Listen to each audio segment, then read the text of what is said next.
28 अगस्त 2019 को राजस्थान के बूंदी शहर का रहने वाला पुलिस कांस्टेबल अभिषेक शर्मा जब अपने घर से निकला तो उसने घर वालों को बताया कि वो ड्यूटी ज्वाइन करने के लिए पुलिस लाइन जा रहा है और वो अपनी ड्यूटी पूरी करके सुबह को घर लौट आएगा।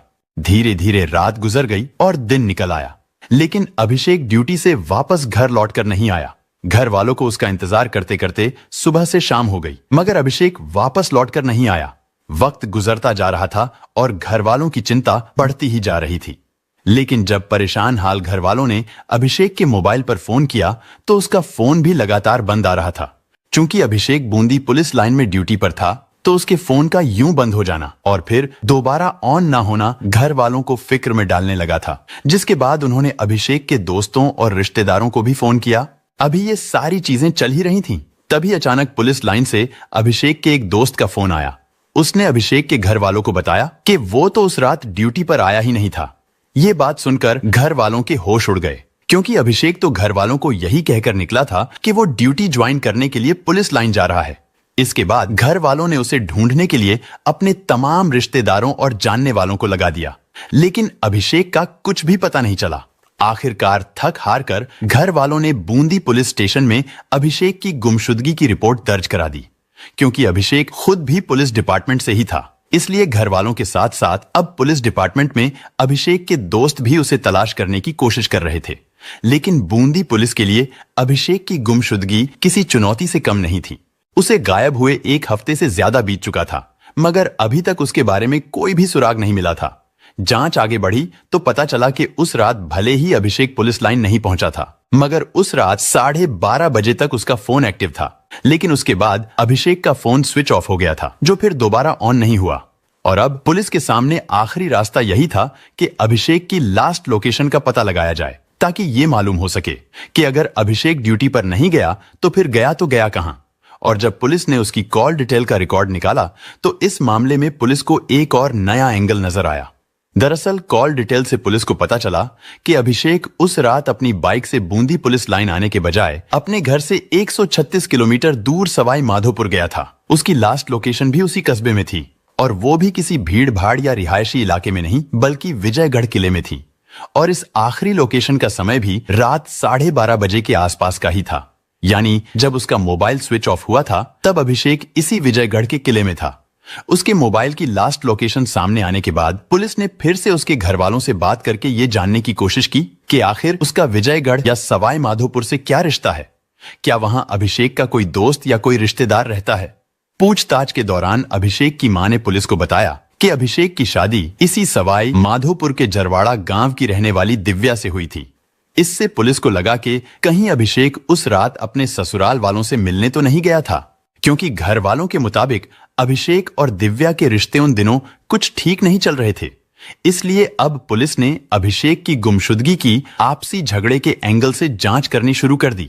पुलिस को यह भी पता चलता है कि उन पति पत्नी के झगड़े इतने ज्यादा बढ़ गए थे कि बात तलाक तक पहुंच चुकी थी, जिसकी एप्लीकेशन कोर्ट में भी दी जा चुकी थी। लेकिन अब पुलिस के सामने सवाल यह था कि आखिर उन दोनों का रिश्ता तलाक तक क्यों पहुंचा था। इस बात का पता लगाने के लिए पुलिस तुरंत जरवाड़ा गांव में अभिषेक की पत्नी दिव्या के घर पहुंचते हैं और उससे पूछताछ करने की कोशिश करते हैं। शुरुआत में तो वो बात को इधर उधर घुमाती है और पुलिस से कहती है कि आप मेरी पर्सनल लाइफ में झांकने की कोशिश मत करिए, मैं इन सब बातों से दूर ही रहना चाहती हूँ।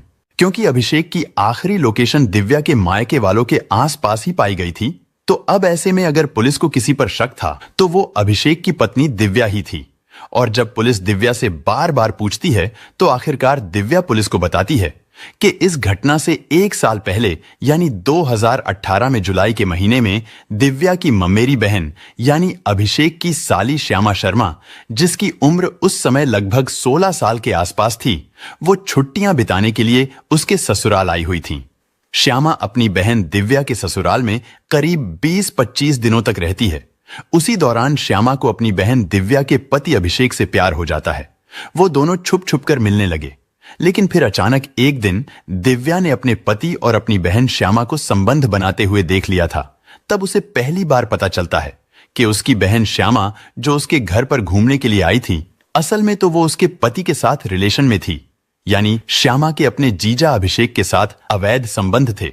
और यही वजह थी जब दिव्या ने उन दोनों को संबंध बनाते हुए देखा तो दिव्या अभिषेक को छोड़कर अपने मायके चली गई और अभिषेक से तलाक के लिए कोर्ट में एप्लीकेशन लगा दी। इस बात का खुलासा होने के बाद जब पुलिस ने उसकी साली यानी श्यामा की कुंडली को खंगालना शुरू किया तो पता चला कि अभिषेक की साली श्यामा उसी बावली की ही रहने वाली है और उसका घर भी उसी विजयगढ़ के किले के नजदीक है जिस किले में अभिषेक की आखिरी लोकेशन थी। इसलिए अब पुलिस के शक की सुई उन जीजा साली के इस नाजायज रिश्ते पर आकर ठहर गई थी। अभिषेक को गायब हुए 4 महीने बीत चुके थे लेकिन पुलिस के हाथ फिर भी खाली थे। मगर अब उनकी जांच सही दिशा में आगे बढ़ रही थी क्योंकि अभिषेक का मोबाइल भी सवाई माधोपुर में स्विच ऑफ हुआ था और अभिषेक के ससुराल वालों का घर भी उसी सवाई माधोपुर में था और जिस साली से उसके नाजायज संबंधों का खुलासा हुआ वो भी इसी सवाई माधोपुर में रहती थी। यानी अब कुल मिलाकर सवाई माधोपुर ही पुलिस की जांच का केंद्र बन चुका था और इस जांच की सुई अभिषेक की पत्नी दिव्या और उसकी साली श्यामा पर टिकी हुई थी। लेकिन अब उन दोनों में से आरोपी कौन था, इस बात का पता लगाने के लिए पुलिस ने अभिषेक की पत्नी और उसकी साली के मोबाइल की लोकेशन और कॉल डिटेल निकलवाने का फैसला किया ताकि ये पता चल सके कि उस रात अभिषेक की लास्ट लोकेशन के सबसे नजदीक कौन था, उसकी साली श्यामा या फिर उसकी पत्नी दिव्या। मगर जब उन दोनों की कॉल डिटेल सामने आई तो पता चला कि अभिषेक शर्मा की उसकी पत्नी से तो नहीं मगर उसकी साली से अक्सर देर तक बात होती थी। लेकिन श्यामा की इसी कॉल डिटेल में पुलिस को एक और नंबर मिला जिस पर वो अभिषेक से भी ज्यादा बात करती थी और ये नंबर था सवाई माधोपुर के रहने वाले नावेद रंगरेज का। इसके बाद पुलिस ने यह भी जानने की कोशिश की कि उस रात श्यामा की लोकेशन कहां थी। जांच करने पर पता चलता है कि विजयगढ़ के किले में जो लास्ट लोकेशन अभिषेक की थी उस रात श्यामा की लोकेशन भी वही थी। इतना ही नहीं, जिस नावेद के नंबर पर वो अक्सर बात किया करती थी, घटना वाली रात को उसकी लोकेशन भी ठीक वही थी जो श्यामा और अभिषेक की थी। अब पुलिस को यह यकीन हो चला था कि हो ना हो अभिषेक की गुमशुदगी में श्यामा और नावेद का ही हाथ है। मगर इस पूरी कार्रवाई में 4 महीने का समय गुजर चुका था क्योंकि पुलिस पर इस मामले को सुलझाने का प्रेशर भी बढ़ता जा रहा था। पुलिस ने बिना देरी किए श्यामा और नावेद को अरेस्ट कर लिया और उनसे पूछताछ शुरू की गई। पहले तो उन दोनों ने पुलिस को गुमराह करने की कोशिश की, लेकिन जब पुलिस ने उस रात की उन तीनों की मोबाइल लोकेशन सामने रखते हुए उनसे कड़ाई से पूछताछ की तो फिर श्यामा और नावेद के पास सच्चाई कबूल करने के अलावा और कोई रास्ता नहीं था। और इस तरह श्यामा और नावेद ने स्वीकार कर लिया था कि 28 अगस्त 2019 की रात को ही उन दोनों ने मिलकर अभिषेक को कत्ल कर दिया था। लेकिन अब सवाल यह था कि आखिर श्यामा और नावेद ने अभिषेक को कत्ल क्यों किया था। पूछताछ करने पर श्यामा ने बताया कि साल 2018 में जब वो अभिषेक की जिंदगी में आई थी तब से ही अभिषेक की जिंदगी में उथल पुथल का माहौल शुरू हो गया था और ये सब इसलिए हुआ था क्योंकि अभिषेक की पत्नी दिव्या ने अभिषेक और श्यामा को आपत्तिजनक हालत में देख लिया था, जिसकी वजह से दिव्या के ससुराल में हंगामा मच गया।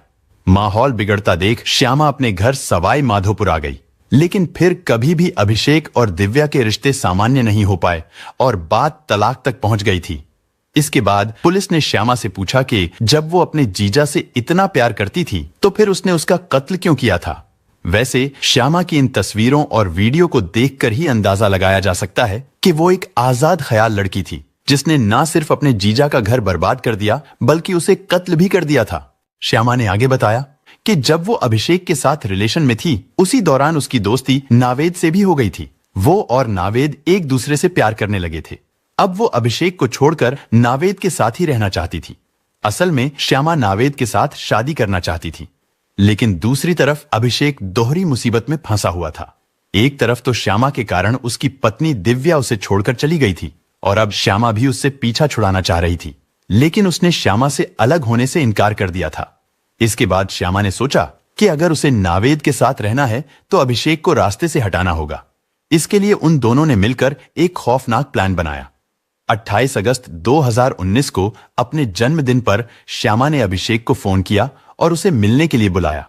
अभिषेक को भी लगा कि शायद उसकी डूबती नाव को श्यामा का सहारा मिल गया है। वो अपने घर वालों को ड्यूटी पर जाने की बात कहकर अपनी बाइक से श्यामा से मिलने सवाई माधोपुर के लिए निकल गया। वहां पहुंचने के बाद उन दोनों ने एक साथ डिनर किया। इसी दौरान नावेद भी वहां आ गया।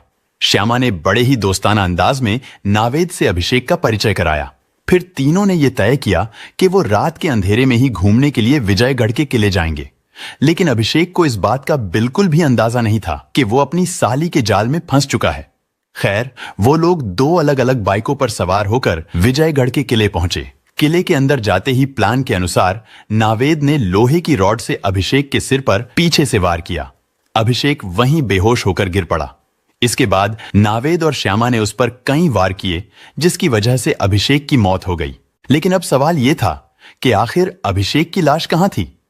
पूछताछ में श्यामा और नावेद ने पुलिस को बताया कि उन्होंने अभिषेक को मारने के बाद सबसे पहले उसके फोन को स्विच ऑफ किया था। इसके बाद उसी विजयगढ़ के किले में गड्ढा खोदकर अभिषेक के शव को दफना दिया। मगर उसे दफनाने से पहले उन दोनों ने उसके कपड़े उतार लिए थे।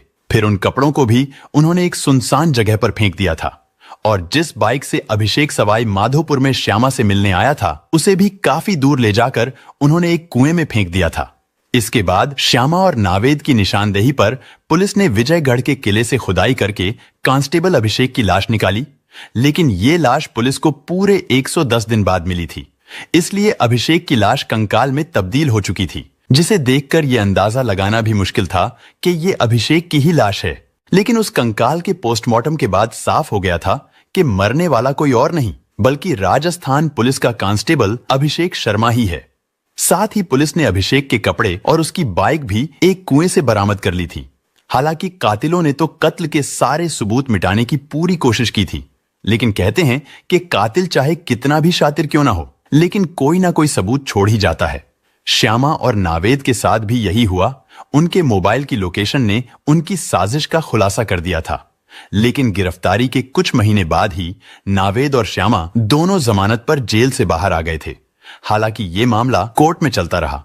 कोर्ट में सुनवाई के दौरान 35 गवाह और करीब 105 सबूत पेश किए गए, जिसके बाद 19 दिसंबर 2024 को यानी 5 साल बाद अभिषेक की साली श्यामा शर्मा को उम्र कैद की सजा सुनाई गई। साथ ही 1,08,000 रुपए जुर्माना भी लगाया गया, जिसके बाद श्यामा शर्मा को फिर से अरेस्ट करके उसे जेल भेज दिया गया। हालांकि नावेद को लेकर अभी तक कोई भी फैसला नहीं आया, यानी उसकी अभी भी कोर्ट में सुनवाई चल रही है और फैसला आना अभी बाकी है। दोस्तों, इस घटना को सुनाने का उद्देश्य किसी का दिल दुखाना नहीं है, किसी को परेशान करना नहीं, बल्कि आपको जागरूक करना है, आपको सचेत करना है। दोस्तों, इस पूरी घटना के बारे में आपकी क्या राय है? कमेंट बॉक्स में जरूर बताएं। और अगर हमारी मेहनत पसंद आई हो तो इस वीडियो को लाइक करते हुए शेयर भी करें।